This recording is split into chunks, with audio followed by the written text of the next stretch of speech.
At so yun guys, buhay vendor na naman nga tayo. At pagkatapos nga natin magtinda ngayon guys, is bumiyahin na naman tayo kumuha nitong ating chicken skin.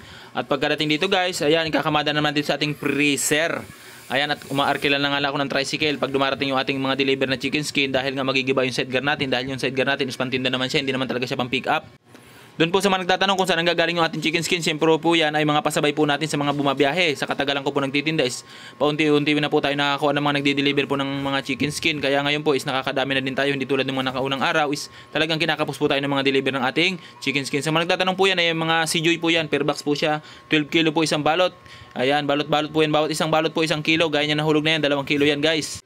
At so yun, kung ikaw ay magiging vendor, dapat handa ka na dito na pagkatapos magtinda, siyempre ikaw pa rin yung mamimili dahil wala ka namang ibang inaasahan. Kung yung mga tindero ka naman guys, is kakatulungin mo lang sila para magtinda or mag-asikaso ng inyong mga paninda. At siyempre sa pag-asikaso, pamamalingki ako pa rin dito sa pagtitimpla lahat. At ngayon guys, kakamana natin dito sa freezer natin. Yan, bumili ako ng freezer na sira dahil diyan ko lang nilalagay yung ating mga chicken skin. Ayan, hindi na ako gumagamit ng kuryente dahil napakalakas sa kuryente guys, talo tayo. Ngayon, bumili ako ng sira, tapos ayan, frozen naman siya, matigas naman. Tumatagal din naman yung buhay niyan. Ayan, naglalaman din ito ng 7 box na ating chicken skin. Kulang-kulang 100 kilo ang laman nitong ating isang freezer. So guys, dun sa mga gusto pa rin magnegosyo guys, gusto nyo bumili ng mga ganitong chicken skin, message nyo lang ako sa aking FB page, Bert Fortes Vlog, o sa YouTube channel natin, Bert Fortes Vlog. Ayan, message lang po yung mga seryosong gusto maghanap buhay.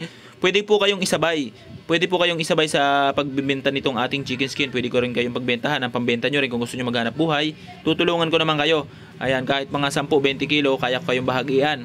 Pagdating nga dito sa chicken skin guys, hindi ako nagdadalawang isip na bumili ng madami dahil ito is napakabilis, hindi tulad ng proven ng calamares ng isaw, masyado siyang matrabaho. Itong chicken skin natin is talaga naman pagkahugas mo nito is pwede mo na siyang timplahan dahil hindi naman siya ganun kadumi tulad ng nabibili sa iba na chicken skin na mga perba, ganyan, maraming balihibo, maraming bulbul guys. Tatanggalin pa yung kailangan. Ito guys, pag hinugasan mo siya, bilang lang sa isang balot na may buhok. Siguro mga 3 chicken skin lang o 4, ganyan sa isang balot ha, grabe. Kaya nakakabawas na din siya ng trabaho ko dahil pagkabili ko nito, pagkahugas ko, is titimplahan ko na lang siya. So kung ikaw naman ay nagtitinda at baguhan ka pa lamang, pwede mo siyang istakin, alagaan mo lang siya ng lagyan ng yelo dahil ang tagal naman mawala ng buhay nitong ating chicken skin. Pinakamatagal din ang buhay ng chicken skin guys. Ang tagal-tagal talaga ng buhay niyan, hindi siya mabilis masira tulad ng calamares proven at saka isaw.